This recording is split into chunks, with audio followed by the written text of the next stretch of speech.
Break के बाद एक बार फिर से आपका स्वागत है। बढ़ते आगे, जहां कैंसर जैसी गंभीर बीमारी से जूझ रहे मरीजों के लिए रांची के कैंसर रोग विशेषज्ञ डॉक्टर गुंजेश कुमार सिंह किसी मसीहा से कम नहीं है। कशिश न्यूज के विशेष कार्यक्रम नो योर डॉक्टर में डॉक्टर सिंह से हुई खास बातचीत में उन्होंने न केवल अपने चिकित्सा अनुभव साझा किए, बल्कि यह भी बताया कि मरीजों के लिए भावनात्मक समर्थन कितना जरूरी है। डॉक्टर गुंजेश कुमार सिंह ने अब तक हजारों मरीजों को कीमोथेरेपी, इम्यूनोथेरेपी और अन्य आधुनिक उपचारों के माध्यम से नई जिंदगी दी है।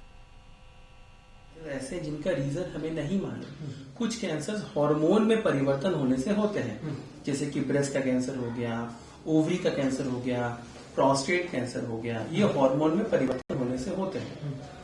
कुछ कैंसर ऐसे हैं जो बॉडी में अचानक से किसी एक डीएनए में, यानी कि आपकी जो बॉडी है चल रही है, जो प्रोग्राम है उसमें एक प्रोग्राम अगर खराब हुआ, हमारा एक डीएनए खराब हुआ, तो उस डीएनए के खराब होने की वजह से निचला सारा डीएनए खराब हो सकता है, जिसकी वजह से वो म्यूटेशन अगर हो गया तो मेरा जो 1 से 2 सेल, 4 सेल, फिर उससे 8 सेल बनने की जो प्रक्रिया थी वो अनकंट्रोल वे में बढ़ने लगती है। लाइक 1 से 10 बन जाएंगे, 10 से 100 सेल्स बनने शुरू हो जाएंगे।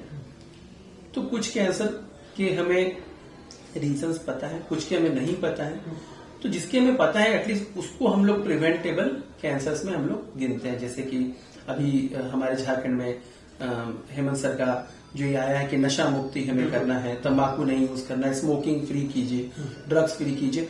लेकिन ये बहुत इंपॉर्टेंट मैसेज है। तो इससे हम लोग बहुत सारे कैंसर्स को रोक सकते हैं। टोबैको यानी कि तंबाकू और उसके पदार्थ होने वाले कैंसर की संख्या ऑलमोस्ट 50% ऑफ ऑल कैंसर, आप समझ लीजिए, इतना इंपॉर्टेंट है ये।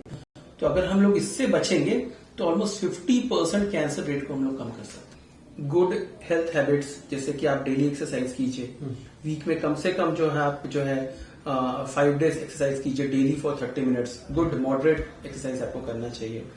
गुड हेल्दी हैबिट्स लाइक आप ग्रीन लीफी वेजिटेबल्स, फ्रूट्स खाइए, रिफाइंड फूड्स को अवॉइड कीजिए, है ना। ये मैदा का जो हम लोग यूज करते हैं उसको अवॉइड कीजिए। जो हम लोग गंदे तेलों में तला हुआ सामान खाते हैं उसको अवॉइड कीजिए।